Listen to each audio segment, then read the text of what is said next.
Демокрацията не умира с преврат. Тя умира бавно.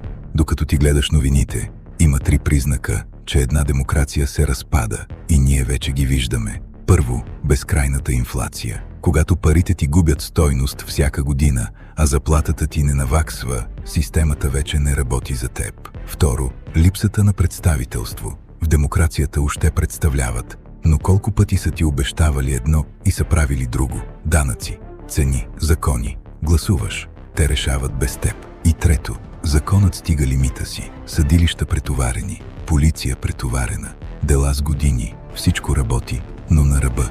Когато законът започне да се разтяга като ластик, идва моментът, в който се къса. Историята го е показвала много пъти. Нито една система не издържа вечно. Въпросът не е дали демокрацията е добра идея. Въпросът е, разпознаваме ли признаците на време. Когато инфлацията расте, политиците не слушат и законът скърца. Как мислиш, че завършва това?